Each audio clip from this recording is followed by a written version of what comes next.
everyone, my name is Bogdan and welcome to Acura Addicted channel, helping you to navigate in the world of automotive repairs, maintenance and reviews. Today we're reviewing this, yes, the one, the only, 2024 Acura ZDX Type S. Let's roll!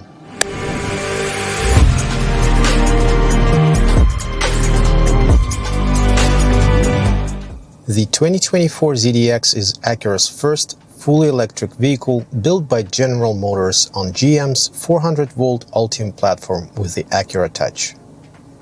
In my opinion, they made an absolutely gorgeous car. This is the first vehicle I drove that people turn their heads to and come and talk to you about, being genuinely interested in what it is. I believe with the 122 inches, the wheelbase is the longest of all Acuras ever produced, which is one of the great factors in the overall ride comfort. Acura gave it a special double apex blue pearl color and applied a sort of a split-width black roof design which gives it an extra low height feeling. Even though there's no real grille, the pentagon shape is still here. On this Type S you get 22-inch 275mm wide wheels with bigger Brembo brakes. There is no frunk, but powering the ZDX Type S are two electric motor units making 499 horsepower and 544 pound-feet of torque. That gets it from 0 to 60 without launch control in 4.71 seconds according to my measurements on a very hot day.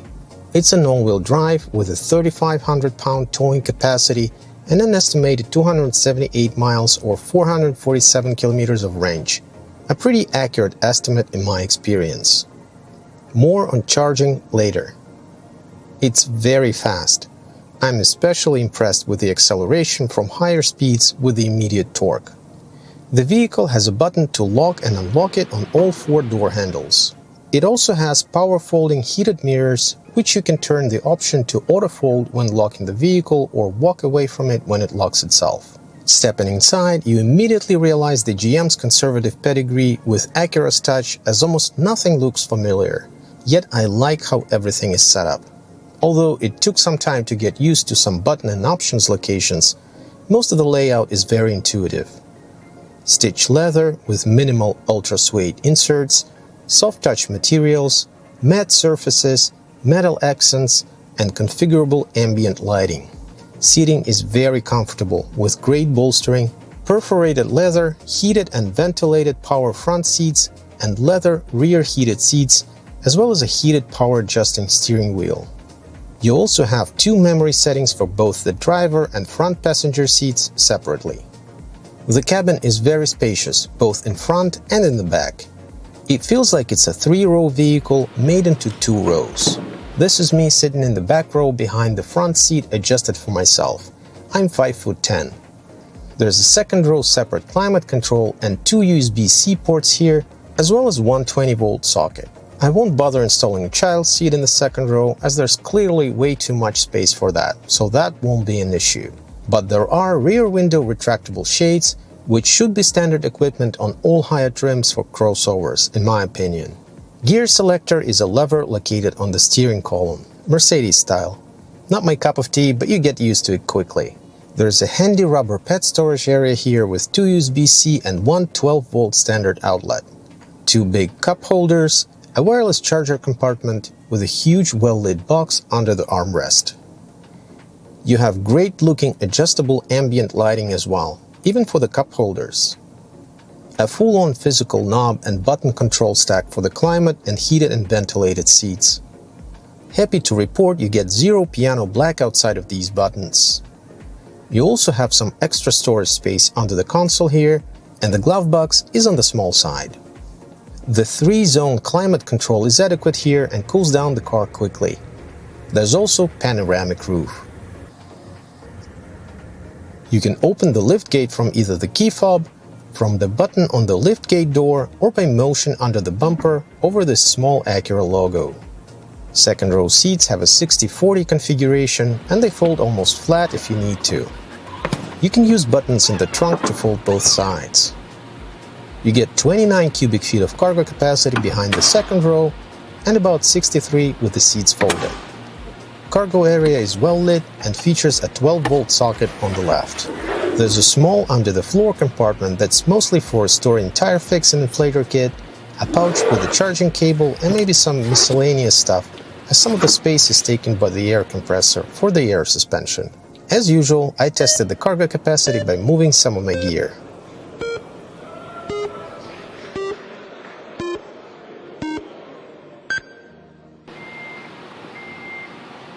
Speaking of air suspension, aside from adding ride comfort, it can raise and lower the vehicle.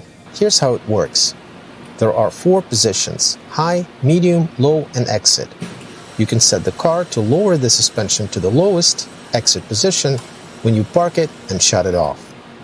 Additionally, there are adaptive dampers in this trim that you can control switching between pre-programmed modes, or create your own individual mode where you can choose how different systems work.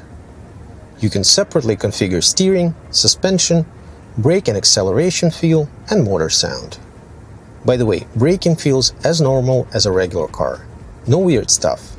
The ride is fantastic, the most comfortable Acura I've ever driven. The cabin is very well isolated. The ZDX features an 11.3-inch center touchscreen with a physical volume knob button and an 11-inch digital gauge cluster with plenty of options. The hardware is powerful enough to make it snappy.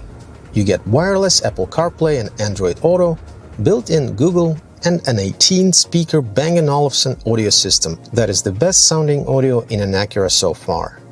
The digital gauge cluster is clear, easy to use, and configurable. You have a road sign recognition which is not limited to speed signs. And you can configure map to be displayed in the digital cluster. Very handy. There's also a heads-up display. Main rear-view mirror can be switched from regular to digital. I find both adequate and clear enough.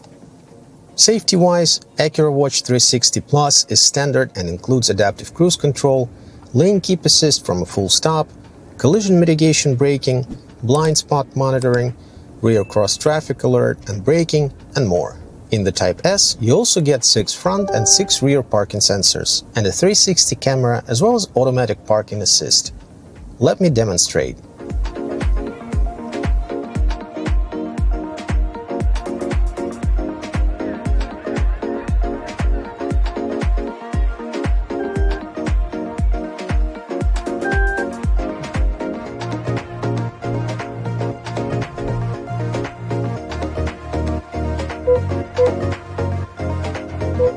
It's not quick, but it does the job.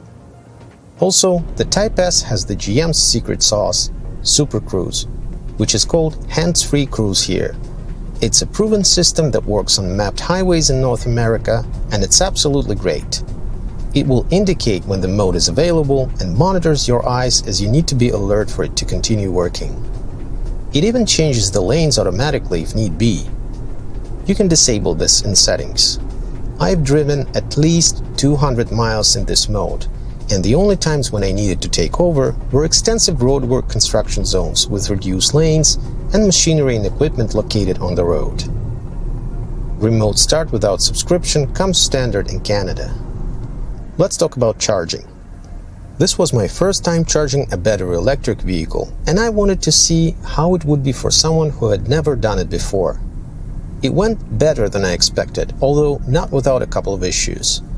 The first was, despite my expectation, I couldn't get a DC fast charger to start charging the car without downloading an app and registering first.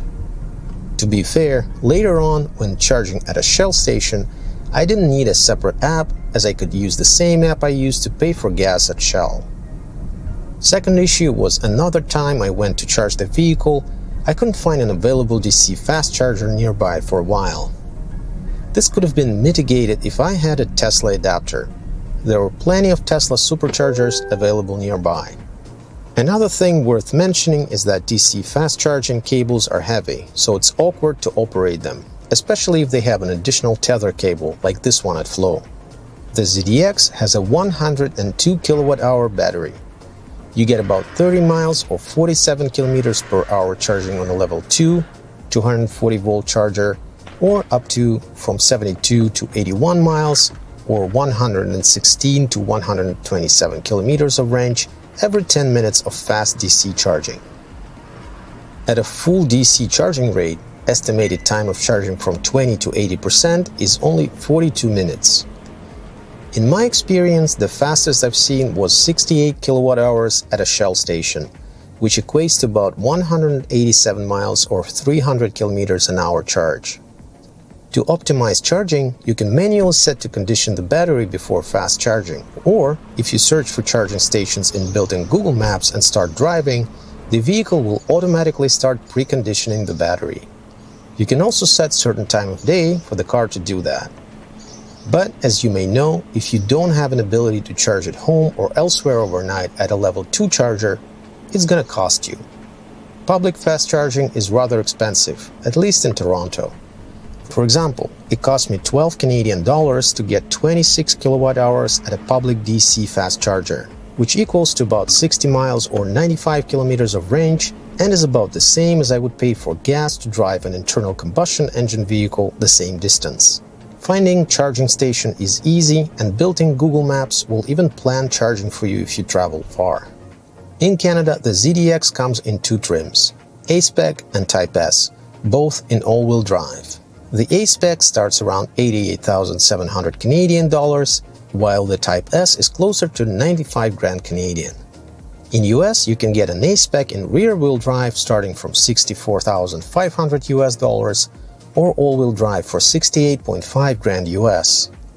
And for Type S, there is an extra performance wheel and tire package that goes all the way up to 74,500 US dollars.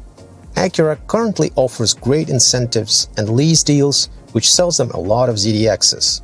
Also, check for federal and state or provincial EV incentives in your region for additional rebates. The 2024 ZDX is a bold move for Acura.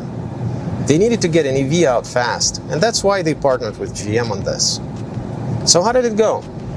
Not bad at all for their first time. It's fast, stylish, it has the right tech, plenty of space, nice interior, and a good battery range.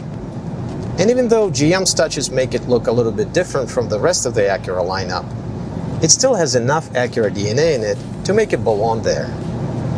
It's definitely a performance SUV, but it's also a practical one for a family. And it is a vehicle that's a car first over an EV, if you know what I mean. This one's definitely worth a test drive. If you liked the video, give it a thumbs up, leave your comments down below, and hit that subscribe and bell buttons for more videos on this channel.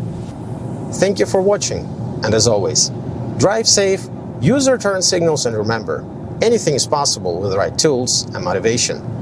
See you next time.